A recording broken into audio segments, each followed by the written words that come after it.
हम पूछते हैं कहाँ से कराया, तो वो कोई ऐसा जगह बताते हैं जहाँ कोई डॉक्टर नहीं होता, क्योंकि बहुत सारे ऐसे क्लिनिक्स चल रहे हैं जो सिर्फ टेक्नीशियंस ही कर रहे हैं।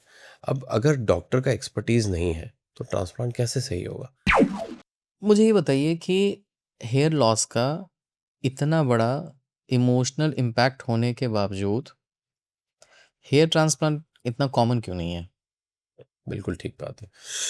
ये मतलब मैं भी आपको ये बोलना चाहूँगा, और आपके इतने सारे फॉलोअर्स हैं, व्यूअर्स हैं, तो सबके दिमाग में बहुत सारे डाउट्स होते हैं। हुँ, ये बिल्कुल ठीक बात है, क्योंकि अभी इतनी अवेयरनेस नहीं है। हुँ, लोग सोचते हैं इसमें बहुत दर्द होगा, इसमें, ये आप भी पूछ सकते हो मुझसे, हुँ, इसमें बहुत दर्द होगा। लोग बोलते हैं कि इसमें कोई सेक्सुअल साइड इफ़ेक्ट हो जाते हैं, इससे कैंसर हो सकता है। ऐसे बहुत सारे मिथ हैं जिसकी वजह से लोग डरे हुए हैं। प्लस इसका एक बहुत बड़ा रीज़न है, बहुत, ये आप बोल सकते हैं एक तरह से एक स्कैम है।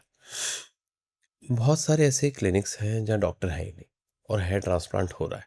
ओह! अब जहाँ पर एक्सपर्टीज़ नहीं है, एजुकेशन नहीं है, नॉलेज नहीं है, और ट्रांसप्लांट तो हो सकता है, बट क्या अच्छे रिजल्ट मिल सकते हैं? It's very rare. अब अगर उन्होंने, जो लोग सोच रहे हैं ट्रांसप्लांट करवाने के लिए, हमारे पास बहुत सारे लोग आते हैं कि हम 5 साल से प्लान कर रहे हैं बट करवा नहीं पाए। हम पूछते हैं क्यों? तब वो बोलते हैं कि हमने किसी का, अपने दोस्त का या किसी का रिलेटिव का ट्रांसप्लांट देखा था, वो ट्रांसप्लांट फेल हो गया। हम पूछते हैं कहाँ से कराया, तो वो कोई ऐसा जगह बताते हैं जहाँ कोई डॉक्टर नहीं होता, क्योंकि बहुत सारे ऐसे क्लिनिक्स चल रहे हैं जो सिर्फ टेक्नीशियंस ही कर रहे हैं। अब अगर डॉक्टर का एक्सपर्टीज़ नहीं है तो ट्रांसप्लांट कैसे सही होगा? नेचुरल हेयरलाइन कैसे मिलेगी? डेंसिटी कैसे मिलेगी? ट्रांसप्लांट कैसा होना चाहिए कि ट्रांसप्लांट होने के बाद पता ना चले ट्रांसप्लांट हुआ है? बिल्कुल हेयरलाइन नेचुरल है, हर बाल का एंगल, डेंसिटी, डायरेक्शन ठीक है, प्रॉपर डेंसिटी में है, सही डायरेक्शन में बाल लगाए हुए हैं, ओवरऑल लुक बहुत अच्छा लग रहा है, पता नहीं चल रहा है। अब कई ट्रांसप्लांट्स हम देखते हैं, हम बहुत सारे करेक्टिव हेयर ट्रांसप्लांट्स करते हैं, बहुत सारे खराब हेयर ट्रांसप्लांट्स करते हैं। हमारे पास बहुत सारे पेशेंट्स आते हैं कि ट्रांसप्लांट खराब हो गया, ऐसा हो गया, इसलिए हम डरे हुए हैं। अब उनमें क्या देखते हैं हम, एकदम सीधी लाइन बना दी है। सीधी लाइन बना दी है तो वो तो आर्टिफिशियल लगेगा ही।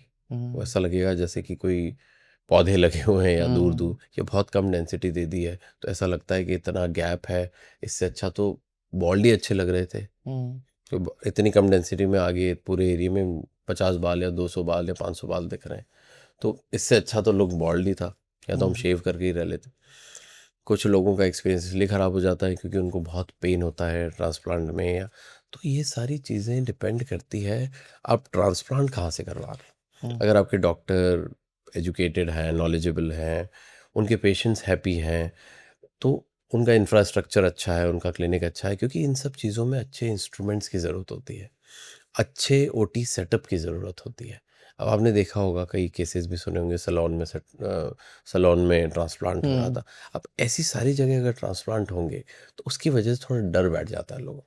अच्छी जगह से ट्रांसप्लांट कराएंगे, इसमें कोई साइड इफ़ेक्ट होने का चांस नहीं है, कोई कॉम्प्लिकेशन नहीं हो सकता है, कोई प्रॉब्लम नहीं होती है। ट्रांसप्लांट एक इतना ईज़ी टू गो, इतना हैसल फ्री प्रोसीजर है। हम लोकल एनेस्थीसिया में होता है तो कोई पेन नहीं होता है। पेशेंट अपना टीवी देख रहे होते हैं, म्यूज़िक सुन रहे होते हैं, अपना आईपैड या लैपटॉप चला रहे होते हैं, टैब चला रहे होते हैं, फ़ोन चला रहे होते हैं, और शाम तक ट्रांसप्लांट ख़त्म होता है, पता भी नहीं चलता है। अगर अच्छी जगह से ट्रांसप्लांट करा रहे हैं, तो कोई साइड इफ़ेक्ट होने के चांस नहीं। Thank you for watching this full clip और मैं आपसे वादा करता हूँ कि इसका फुल पॉडकास्ट भी देख के आपको काफ़ी मज़ा आने वाला है। Link in the description.